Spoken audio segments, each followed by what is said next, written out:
Soki yote masi yandenga esina kufa kala. Soki yote masi yandenga esina beba kala. Soki yote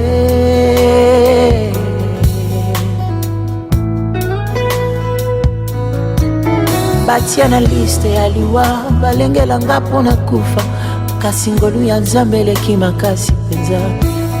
Héritier du malheur par le sang avec l'engako innocent kasi mokonzi monena ndimiko kufelanga. Soki yote nasi yandenga esina kufa kala. Soki yote nasi yandenga esina beba kala. Abraham, yo banda tongo zalaki wala? Kona bima na ngai. Obimaki? Ndako isoki mbuko makambo ezali na mbuko oyebaka yango te. Il faut obima kaka sango yebisa papa bozana kuvandi na ina ndako. Papa uzaki olala, mwana ina la msuna koni zaki te ko so bala msuna koni wanyo osipela nono. Yaona bima na ngai. Est-ce que liboso la musaka ngai te? Mbuko eza mbuka kutambula fama pa ngulu te. Hein? Il faut so tambola uyebsinga ke papa nazobima nazokende boye na kuzonga RTL wana mutema na ngai isa kokita. Eza teke ubanda kotambula kaka obimi okei na ya kumona na basero isa kitoko te papa. Yaya no ayabi guluko yao. Est-ce que omona ki? Na mona ki te papa. Ndenge eza boye na zasirke azongi susuko na kati azoloka kaka yoki boku tanana yi. Problème azoloka liyo wana ngana yebi na ngai yango te. Ya problem papa. Na yebite makambo azolukela yo. Akikala mingi te. Naza sira zana kati ya ndako wazo ya basiko.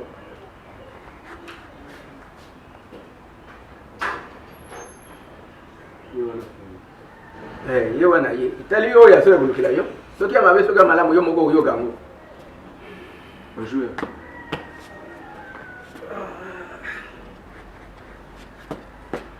Bonjour papa. Bien, ok papa. Banda tongo saka uvandika una nanda. Dis, Abraham. Lobby ozaki wapi? Parce que ngai na bando liko banda lobby. Na zongi a plus de 2 fois. Tu as 0 heure. Toi, tu n'étais pas encore rentré à la maison. Tu étais où? Yaya nazalaki epa camarade nanga pesa mo moto ni na kende. Na betela mo tu ya ona zonga ya retard bon. Papa, wewe akome wewe. Wewe ngoke ndo tamisa wana ya nani? Ya camarade na ngai. Ando lakisa ngai ngo pesa na beta mo tu. Tala, jona yebisaka yo ya. Uza mwana moko fo yo kela ngai. So bodi nga yo kate, oya ngai bulu. Tala itali yo. Uzoyeba tete wewe itobuma. Wewe oyebi kide zobuma. Olinga meme sanga nga bwawa. Itali yo. Yaya na yeyo. Sokola ndima lo bana yete. Okumona wewe uyela yo etali yo. Abraham. Mais moi je n'arrive pas à comprendre. Yoka kange obetsaka papa mutu. Kolobisaka papa Ernyoso, kolobisaka ngai. Donc ozobe sa réputation ya famille oh c'est toi. Je ne sais pas petit. Naïbité. On n'est pas ça non non. Ba conscience papa azo prodiguer à tout ça. Ça part avant. Olingina no balinga ba yaketo oyoka potoni. Faut kaka. Tout ça mingi te faut kaka. Vous comprenez? Avec les paix là où tous aganango, c'est ça yango ça la ginoto vivre. Faut landa principe présent na kata ndako oyo. Okoki ko imposer oyo o tous ali banda te po na kata ndako, c'est pratiquement impossible. Vous comprenez? Papa ko dimango te ngai ko non plus na ko accepter ba biloko wana. Jamais. Et puis papa. Ba locataire oyo to tena sima on anda. Trop de bruit. On ne peut pas rester calme dans cette maison. Non, papa. Yoni mukolo pango awa. Yoni mutokopesa balwa na kata pango, n'est-ce pas que c'est comme ça. Les autres bango il faut pas que ça va n'importe comment. Non, papa. Non. Locataire papa azamu umuti. Locataire azana droit ya kusala oya nyingi.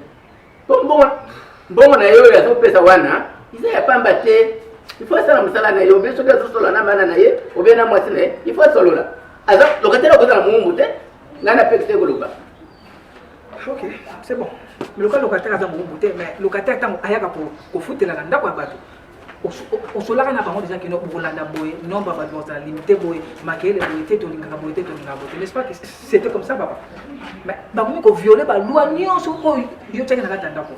Non, ça va pas, papa. Après, on appelle ça moutou passe, le locataire appelle ça moutou passe. On peut pas vivre comme ça. Oh, papa, on peut pas vivre comme ça, jamais. Je peux pas tolérer des histoires pareilles, je ne peux pas, moi. Papa mwana na ngai dikamunga na gozongela yangoyo ngati papa na bino nazalaki locataire apana zo lupango nazalaki locataire na banda ko lupape na banda ko lubela bino est ce que tango na banda ko lubela bino wana ndé sama be papa ta ko pesa ngai e bongo siko ndenga banda pesa ba locataire ho bazana ndako ke balu bate Ça va papa. isa bongo te mwana na ngai OK. Ça va Abraham. Nakasi oyebi apti na nga mingi. J'aime pas beaucoup parler. Oza eloko na ngai nazo eloko nazo suye biso eza mbala ya suka mpona lokoso. Vous comprenez?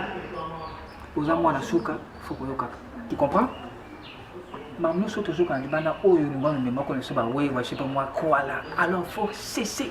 Neto solo lelo na papa na yo na lingi na yo kaliso sur rapport ya makambo yo te. Est-ce que tozoka?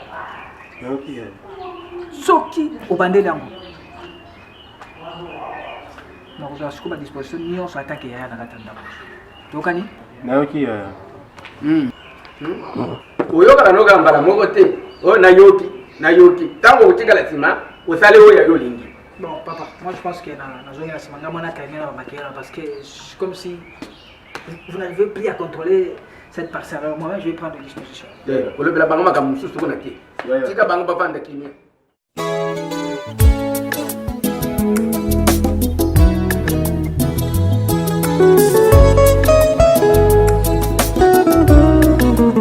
Utene bandeli ya mokili yosalaki makambo akokamwa kino lelo ozali kosala. Utene bandeli ya mokili esunanga. Grand frère, volu makasi. Mais ça va. Ouais, je veux bien. Volu makasi. On a vendu un monde de monde na vie volu makasi. Prenez place non? Comment? Ouais, ça va un peu.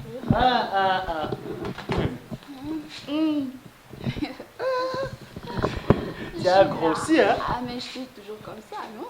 Je sais, mais apparemment tu as encore... Ah non, bah, juste un peu du cœur. Bon, toutefois, t'as suivi, hein, c'est papa. C'est papa, c'est toujours... Dans la famille, c'est comme ça. Il y a monsieur Bazi, papa, monsieur maman. Toi, ça montre que Hollanda papa. Oh, comment? Moi, je suis les deux. Maman, papa, bah, moi, je vais aller devant. Comment à la maison? Ouais, tout va bien, tout va bien. Maman a voyagé déjà? Oui, elle n'est plus ici. Elle est déjà partie? Oui, on est avec ses noms, avec Chihuahua. Vous êtes resté avec ton jumeau? Ah oui, avec lui. Comment tout marche bien, je pense? Par la grâce de Dieu, tout marche bien. Comment le voyage? Ça a été.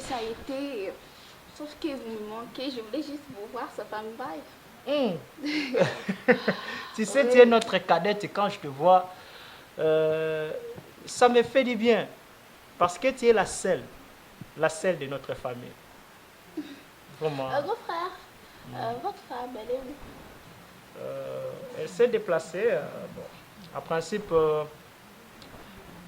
aujourd'hui, elle peut être ici. Hein. C'est depuis qu'elle était partie, vous connaissez les business. Bon, tu comprends, dans le business, elle avait dit elle ne va pas traîner. Bon, hier soir, il m'a appelé en me disant que non, aujourd'hui, elle peut être là. Bon, espérons.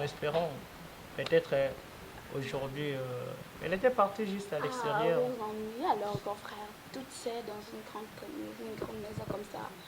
Non, ce n'est pas un problème. C'est ennuyant. Non, ce n'est pas un problème. Sauf que elle est partie pour les affaires. C'est bon, les affaires, c'est bon. Tu m'avais dit que tu vas venir, que je t'attends, bien que tu es en retard. Mais je suis quand même là pour t'attendre, écouter ce que tu veux me parler. Tu avais dit à propos des affaires familiales, je t'écoute, je suis dispo vraiment pour t'écouter. De ce que je vous avais parlé, grand frère, les affaires, vraiment, jusqu'à là, je ne comprends pas. On m'a pas encore donné d'autres responsabilités dans l'entreprise. Je suis là, je veux que la boutique, mais cela ne me suffit pas, je dois en avoir. Mais je suis venue chez vous juste pour savoir qu'est-ce qui ne va pas, pourquoi vous me faisiez retarder comme ça. C'est ça le problème. Grand frère, ce qui me dérange le plus, c'est la façon dont Chihuahua se comporte. Je sais pas. Je sais pas si pour qui il se prend. Moi, j'ai l'impression qu'il se prend au-dessus de moi. Pour les affaires, tu sais, sa façon de se comporter, jusqu'à là, il ne dit rien concernant les affaires. Je me dis que la boutique, alors qu'il est mon frère jumeau, on est pareil, on a le même droit, mais la façon dont il se comporte, cela ne me plaît pas. Voilà pourquoi je suis venue vous voir en tant que grand frère, l'aîné de la famille. Vous pourrez me dire ce qui ne va pas. Pourquoi tout ce retard? Je ne comprends pas. Kimeme, j'ai tout entendu. Tu as beaucoup parlé. Il faut comprendre une chose, que toi, tu viens de sortir fraîchement de l'université. Alors, tu veux prendre des responsabilités familiales. Tu n'as pas tort, parce que tu n'as pas voulu aller chercher ailleurs, comme les autres. Tu as fait le choix de travailler en famille, parce que nous avons des affaires. C'est que nous sommes en train d'hériter du côté de notre père. Les affaires ont des principes. Il faut comprendre que ce n'est pas du coup, tu sors de l'université, tu viens, tu ne sais pas comment la politique familiale se fonctionne, tu ne sais pas comment on gère. Non. J'avais parlé avec Chihuahua. D'ailleurs, même lui, il a aussi ces soucis-là, que nous, en tant que Sajimen, tu as aussi la responsabilité dans ma compétence va faire. Retenez que nous avons biloko oyo biso tuzo gérer, mais nous avons un partenaire au baza ba associé. Et ça mbala mon côté ozwa ndengo yaki ba pesio ndengo zo senga imprimerie ndengo senga babilo mususwana non kimeme. Il faut comprendre que il faut tout landa ndenge ezali. Chihuahua était venu, on a discuté de long et à large par rapport à Kopesa. Biso tozali bato oyo tozoko hérité oyo papa na biso asalaki. Alors, il y a deux possibilités. Soit tu avancer, soit tu chiter. Nga en tant que l'aîné, il y a famille oyo. Je ne sais pas si tu sais l'histoire. Papa a zalaki na souci wana ya ko initier nga. Aujourd'hui, ce que vous voyez, oyo bino bozolinga bosala, bien qu'on travaillait à l'époque avec maman. Même papa m'a formé pour na kolakisa ngai comment ne peut ça la évolution. Ce que bakate, tu sais que papa a souffert. Papa zui penza pas pour na komeka ko zabiloko oyo. Biso tozo sepela poto ngonyango. Ce n'est pas tout pesongo mbala moko boy o sala ndengo zo kanisa wana non, tozo zo temps ya komeka ko réfléchir ensemble avec Chihuahua. On avait causé même avec maman. C'est pourquoi mon dit boutique, ce n'est pas fait, ce n'est pas un problème. Boutique au chirango moko. Mais babilo que tali ba immeuble, babilo que tali neti imprimerie, ou beza moko ya source ma casse. Ou famille to zanango. Les osenga il faut que venda na ba partenaire na biso na bato to sana bango musala pour na koyeba ndenge ni yokolo na Chihuahua alonga place wana pour y remplacer. Tu ne sais pas la politique familiale, c'est-à-dire la politique familiale, comment on gère, c'est Géraka. Et puis, il y a encore un rapport, d'ailleurs, Chihuahua, tu fais des dépenses exorbitantes. Ça ne se passe pas comme ça. Na makambo taliba affaire. Et c'est il faut Hollande principe, comme je l'avais dit avant. Donc, qui m'aime, sois relax. Je cause avec Chihuahua. Il n'est pas ton ennemi. Donc, je cause avec lui. Tous mes côtés là, pour qu'on soit accès. Tu es notre cadette. Mais grand frère, j'ai l'impression que je suis la seule qui dépense de cette famille ou quoi? Non, je n'ai pas dit ça. Non. Qui m'aime, écoute. Tu es notre jeune sœur. Tolinga ko makasi. Souci za makasi ke. Tozolinga topesa ye loko oyo. Polobi tobeta mutute. C'est-à-dire tozala na position tozanango. Retenez que yango ka tozanango. Papa il a tout fait. Anyoko mingi. Soko ba te papa tanga ka Kinshasa a souffrir pour na kosa biloko azanango. Mais grand frère, c'est à vous de m'apprendre, ça dérange pas. Non, nazolinga na apprendre yo pour dire que non, ce qui te pesi yo, tolinga te, ce qui te dit chèque, to kutonga sungo le loté. Donc, il faut que ça prend un peu du temps. Il y a pour ça qu'on souffrait. Juste, je pense, 2 ou 3 semaines, même avant un mois, pour qu'on a déjà des cantons sur le bloc. Ce n'est pas un problème. Ça va? Ça va, si tu le dis, j'ai confiance. Non, sois relax. Je sais que... Mais Yo... ça dirait, voilà pourquoi je suis venue. Non, ne t'en fais pas. Ça dirait parce que ce sont des principes. Hein? Et ça, babiloko. Tu vois, et puis à chaque instant, sur une carte, on a des documents. Kazaka, des documents, on attend. Et puis, les documents, ce sont des business. Ceux qui sont qui géré qui bien été. Les gens ont faire n'angate. Aujourd'hui, je suis devenu superviseur de la famille. Donc, on a yope à part de la famille. Au bunda, au sapina oyo. Chiboba pe abunda azana oyo. Comme ça, et tu as le quoi bloco moko oyo et botter lui sur le bloc. Tu vois, aujourd'hui, je ne suis pas dans les affaires familiales. Je supervise. Chiboba qui est là avec la maman. Le petit Chiboba zana oyo. Tu vois ça? Ok, grand frère, j'ai compris. Bon, je suis patiente alors. Ne t'en fais pas. Ah ouais, hein? Bon, je ne sais pas, dans la cuisine, ce qui est possibilité, c'est que ça faire quelque chose. On a fait dans l'anzala. Ah, comme tu es seule, donc tu veux manger quoi? Il y a tout là-dedans. Tout est là, tout est là, tout est là. Ok. Qui m'aime? Ah, il faut souper, il faut battre ça matin. Ah non, c'est ce qu'il faut, nos batailles. Abraham. Bon, na minute ondengeza boye. Nazo tindo paya na yo Pemba. Ukenda ugefeke papa tini ngai ikambwana kubati soke kumbe déjà prêt à pesa apesa yo yela ngai. Nazana kusana ngole yo. Mais osolola déjà. Na yebisa ki makambo nyonso. Tambala na ndenge moko ya boboto. Soko apesi yo oyena ngo malamu okote na ndako. Oyo tolingi tosala nde tosali. Otambala pamba te oyo na nzela otelemi ufunguli. Otelemi ufunguli wana eza mabe. Il faut que tu aies un ndenge moko ya boboto oyena ngo okomi oyo tolingi tosala wana ndako nde tosala kofungola eloko na nzela te oyoki Non, ça. Mais quand même, il faut aller parce que les amis. eza nini kofungola na nzela Abraham yoyoka te Abraham matoke bapesa kopana nini yoyoka te Pas pour bêta là, on a pas les déjà. na mbiki mema biloko wana kofungola na nzela te ukoli bebe papa libisanga ya makambo osalende yango na gangeli yokupana na beti yo te On dit dans nos bêta là. Ah, il t'a demandé de filmer sur le film de ça. ya papa kosilika te kende malambi malembi papa okokoma pa yaya na yo akupesa upe biloko kuna olia kobanga te Mais là, on t'a là-bas, on a pas fait ça. nalobiki kofungola te yo oyokaka te Papa, on t'a là-bas.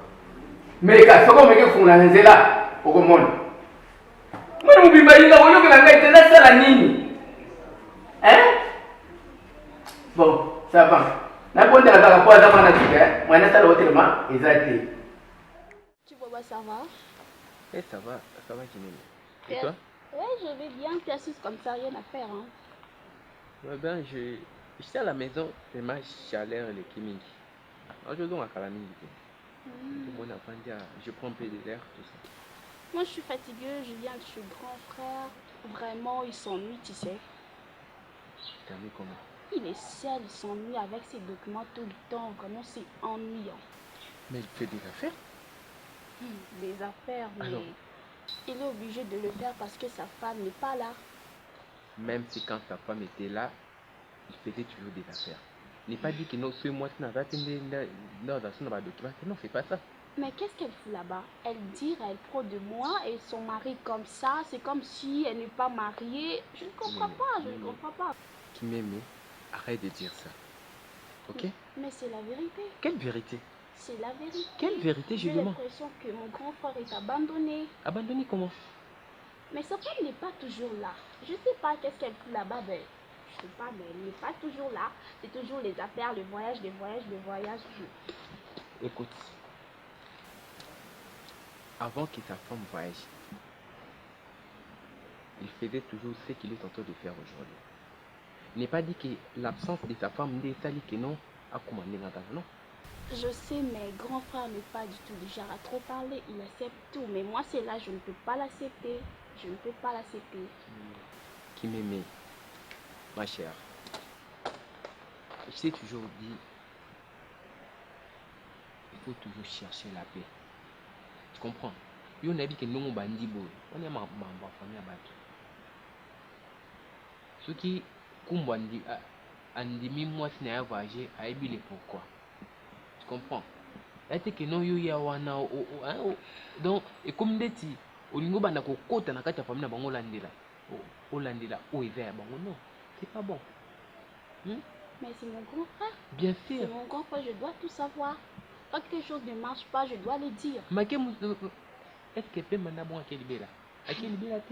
Mais elle va revenir, elle a non? duré, elle revient et puis elle part encore, c'est toujours comme ça. 2 mois et demi, elle va revenir. N'est pas dit que non, n'est pas bon à quelle belle. Je sais que c'est ta copine, tu es toujours pour elle. Ça l'a pour balle, tu vas boiter.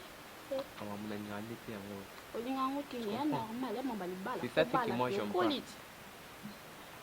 La folie. Lequel a moi aussi? Zoba. Zoba n'est pas ngate. Le baka baguno na CP ça. Bon comme si vous amuka you vraiment et comme ça. Les gars dans l'arabe. Kev le bana baguno na CP ça out. Na zona bora toutes sortes ya minene ya mikie. Ok mais te comme mamba libalo koka tizera ngamo na lando na kuna. Oye ba foko. Pemba bengengai. Via sana posa ya ale mbongo. Il paraît-il nani magasin oya bino qu'est-ce qui s'est passé bayaki pona o Italie dossier ebisinga ba déranger qui c'est quoi? Parle-moi un peu. Benga téléphone abina landelango. C'est quoi? Oui, merci boss pour la parole. Bato wana bayaki wana en tout cas ba meka ko déranger nga parce que j'étais seul. Pour ba beti ba bloc ba dossier na bango. Mutabi alaki aza dispo ya ko servir bango et madame Pemba. Comme jamais la présence de madame Pemba baye na malgré n'est bien si n'est bien ngangu mais avant que ba to ranger makambo. Et si madame Pemba zala pour que ani vimena expliquer bango bon na boza présence madame Pemba fâché ba le bébé donc menti madame Pemba ayoki on a voyage. C'est un peu ça. Ça va. Mbongo eza combien fallait vous faire ça dans la poste ya mbongo abita soki en franc congolais c'est combien? Ouais, bon on a ça na mo eza na bo nanga eza 10 millions de francs congolais.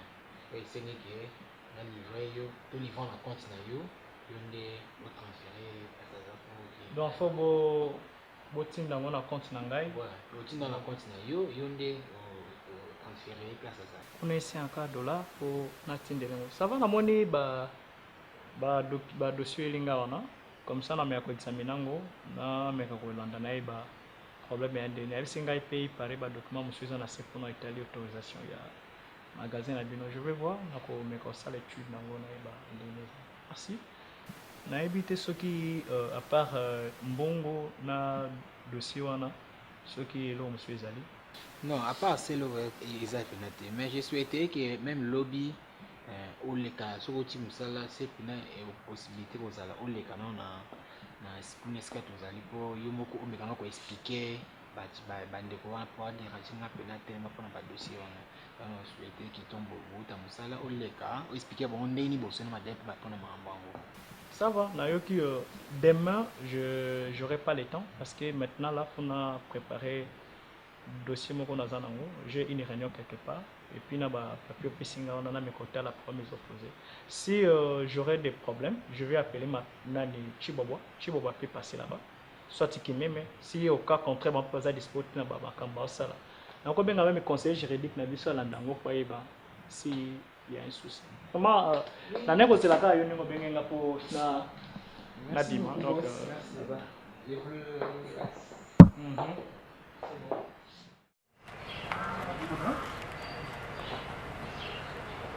Quand j'ai parlé d'autres fois ici, regarde. Non, regarde ça bien. Retrouvez et qui a pied. Bon d'accord. Bien. Parce que quand je parle pas en vain. Bafa a besoin. Regarde. Le petit a tout enlevé. Regarde. Bah, ce n'est pas petit. Petit. Il n'est pas ça bon.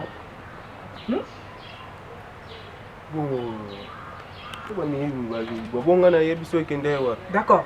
Plus pire encore. Viens. Plus pire. Viens. Regarde. Tu vois? Oui, bah, peut-être nous tous les là, oh, ils là qui me bambent là, puis nous vont y battre, tout pas des gens. Papa, fais gaffe, hein? Papa, fais gaffe, compris? Bon, ils ont passé. Ils attendent honorer, bah, passe à Koluka Mbongo. Mais, au Koluka Mbongo, c'est le Bawa. Viens. Viens. Tu vois? Toi, tu es expert. Expert, il y a Koluka Mbongo, proviseur. Expert.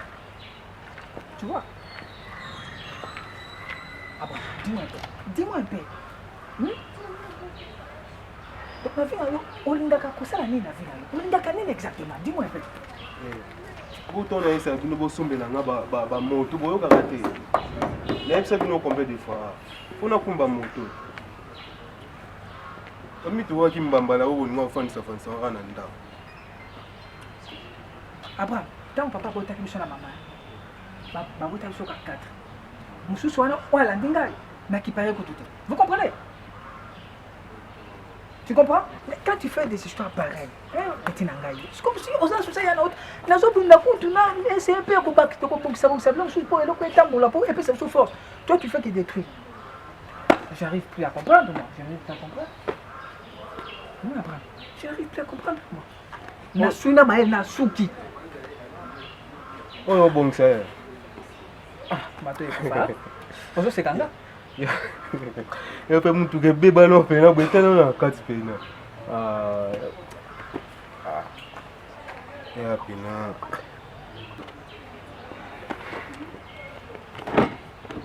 Ah, encore voilà, plus pire encore. Ça. N'habite sur nous long la pour que nous t'es qu'à habiter. Tu vois?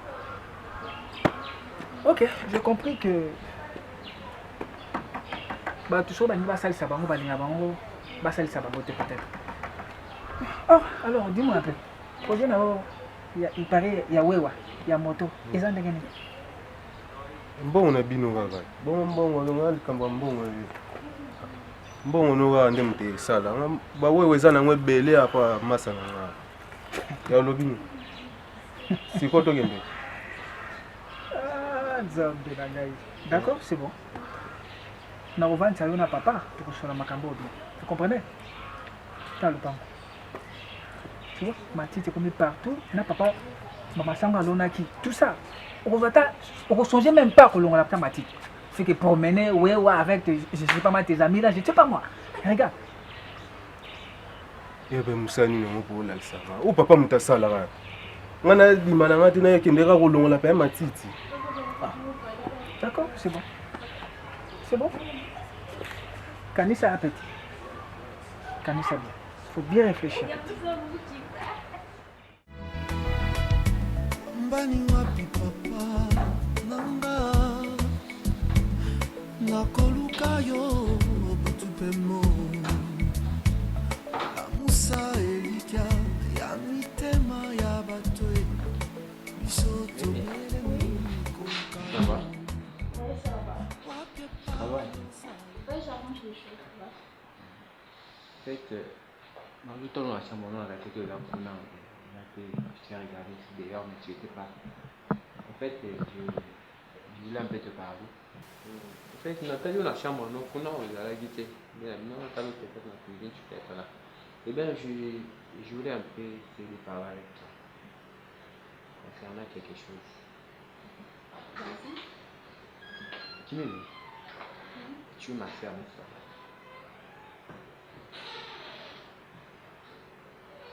Ce monde-là, c'est pas pour rien. Parce qu'il y a d'autres choses aujourd'hui, dans la Kachandako, en effet, tu sais, moi là où je suis, chambre à deux. Il y a un tour avec une Kenya. Donc tout le temps, la discute là, c'est pas bon. Tu es ma sœur. Moi, je n'ai jamais privé Bablo au monde. Oui, ils ont Bablo au monde amitié. Peut-être les lobby. Dernièrement, c'était toujours ici, la Katia Kujina.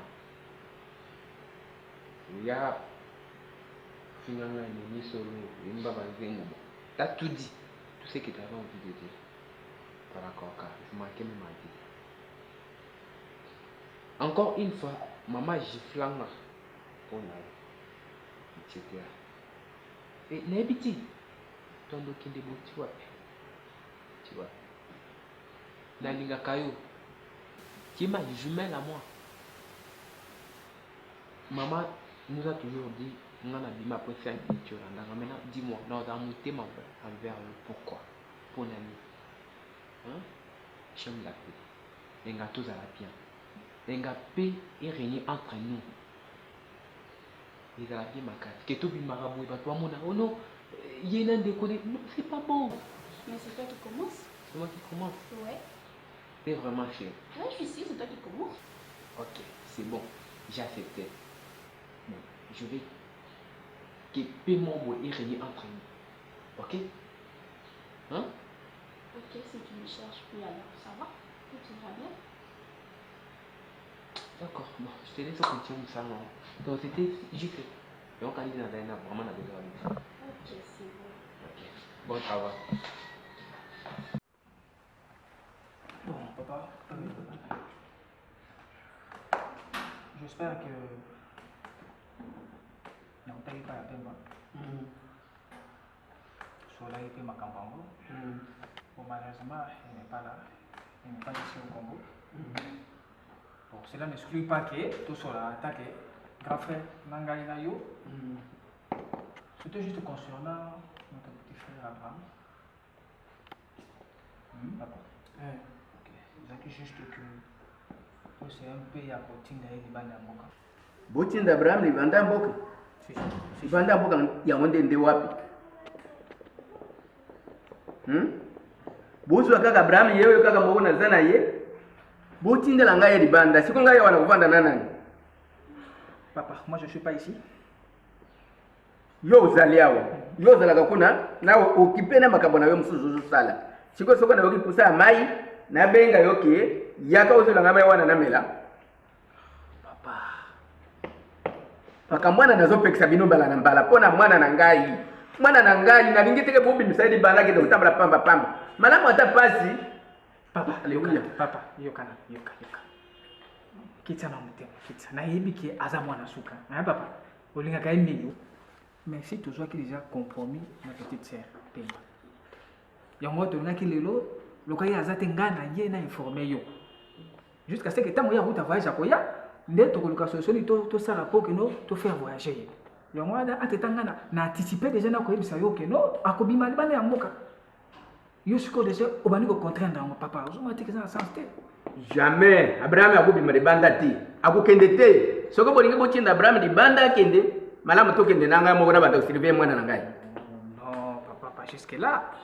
Yo sokoli, ils sont des photos de soin na yo. La raison pour laquelle na ko déplacer awa te za rapona yo. Na tikilo ndaka mna nga na sana, oya sima kuna. Na yebi pourquoi? Parce que au cas où ça t'est dérangé, je suis là pour t'intervenir. Intervenir. La butu eza la moito banda olala no mbeto moko. Abraham tuzala ne place moko. Alali boye ngana alali boye. Soki na yoki pusa mai na tindie, soki na yoki pusa likambo na kana ko pusa na tindie. Jamais akokende libanda ya ndako na ngai. Ifo tozala na yawa ezala pasi ezala isengo. Nazala na mwana na ngai sika moko. Na kotika yeti. Ça va papa. Donc décision finale ezaki non? Akobimate, akokende sika moko te. Pona ngana ndimi ndinga wana kokende te. Ça va. Abraham. Ok papa, alors décision finale na ezali. parce que tu sais très bien que tu sois là déjà. Makambo, avant qu'il n'ait son âge, mission n'a papa. Vous êtes au courant, n'est-ce pas? Je sais que tu es d'accord, mais on ça ironie parce que papa est là et on ça ironie. Parce que tu m'as fait convaincu que non, oui. Yaya n'a pas pour contenir tout qu'on sort. Tu m'as fait voir des histoires. Ok, c'est bon. Yaya mukolo mwana dambo aboyi na ye. Bon sona sala. Ngai na kuya kukufa likolo na yo. Na miso na ngai uzondima yaya mukolo mwana desese aboyi. Tango ngana uzalawa na bimi na kekuna uchikale ko lubamba kama mususu. Yaya na yeyo. Uko ulanda izalelo na yede oye yaya banda usalela. Ifu tungisa ngaka kaboyi na kufa na motema likolo na yo. Tango ngana kukufa wana tokene nozela moko. Apo barugeli sunungana. Ko swali sayo barugeli sunungana. Na kuswanisa yeti ngana lubike olanda ndeye ndenge yazalelaka wana po ye atumisaka ngambo ite ndenge yo totumisa ngai soko olandi maloba na ye tokozala bien soko olandi maloba na ye te etali yo mwana yebake oyo eza Kinshasa eza mboka kotika moto te abanga kotelanga na kotambola mpe mapamba lokola kizunguzungu etali yo. D'accord, c'est bon. Nakanisi toyokani za papa. Toyokani vraiment toyokani. C'est là juste dans une décision, c'est juste là qui n'a informé.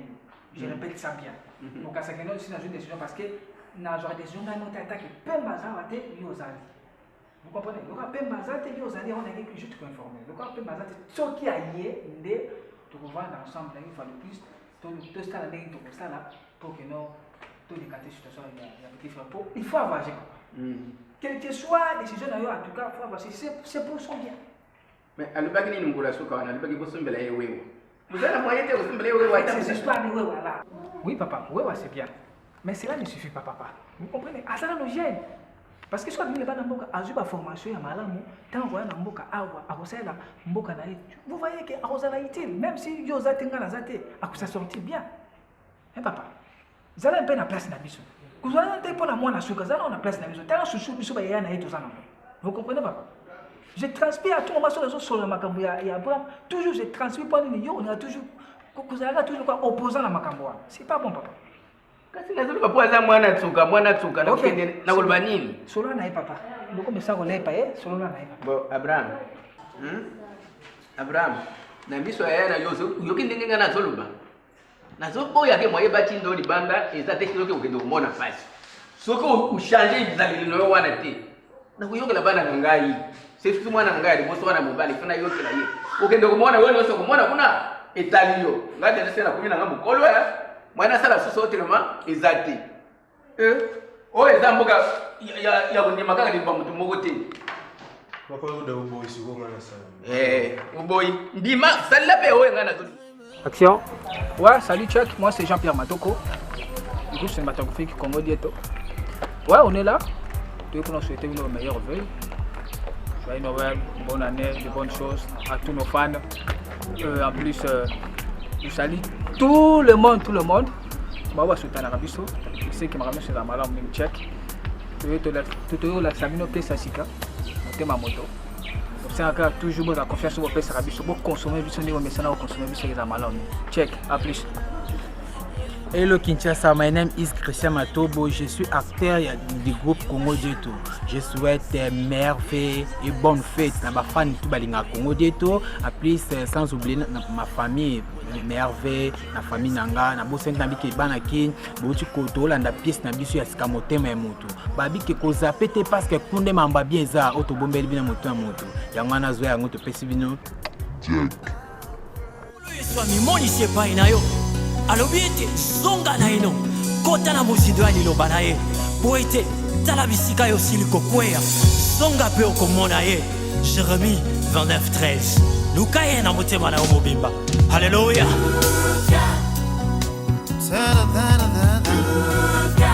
I'm looking the face of Jesus Christ.